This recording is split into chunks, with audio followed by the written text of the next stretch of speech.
Well, the on-again, off-again debate on Labor's offshore processing bill is back in limbo tonight after the government delayed a vote on it for at least 2 weeks to when Parliament next sits.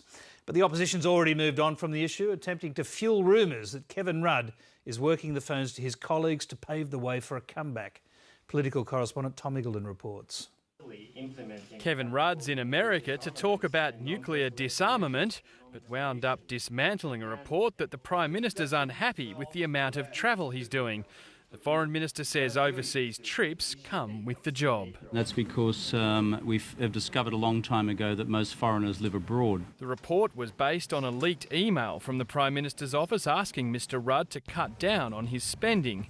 He says the email was sent to all ministers as a general and correct reminder to all ministers of the government to in fact be very mindful of minimising costs to the taxpayer, which we do. The Foreign Minister and all ministers who travel are frequently told that they need to do all things necessary to be prudent with taxpayers' dollars and keep costs down. But the opposition wasn't done there, following another report that during his trip Mr Rudd's been calling Labor backbenchers to rally support for a comeback. Will the Prime Minister commit to examining the Foreign Minister's phone records for his current trip to ensure that he has not been making excessive phone calls back to Australia?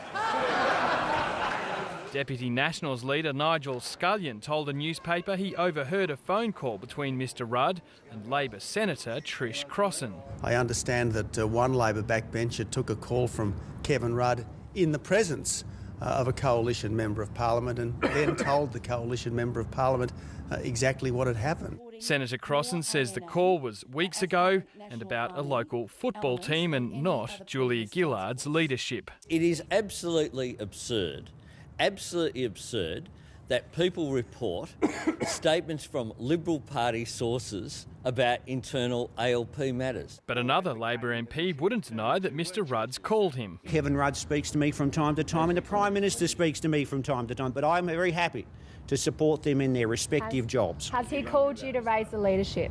I think it was Kevin's birthday yesterday. I think you should give him a call. I think I think that Prime Minister's doing an excellent job, and I think the Foreign Minister's doing an excellent job. Hey, how are you?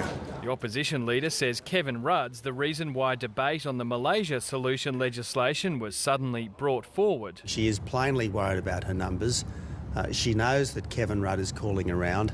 And that's why I think we've got the bill brought on today. I found out that it would be brought forward last night, probably the same time you guys found out. The debate was colourful, with the opposition saying asylum seekers would be caned in Malaysia if the plan went ahead. The cane shreds the victim's naked skin, turns the fatty tissue into pulp, blood and flesh splash off the victim's body, often accompanied by urine and faeces. The government accuses the opposition of abandoning its policy of offshore processing. The only foreigners that the opposition leader likes are the people smugglers. The people smugglers, and he's saying, start your engines, come on down. A government which cannot protect the borders of our country is a government that is incapable of doing its job. Frankly, it is a government and a Prime Minister who should resign.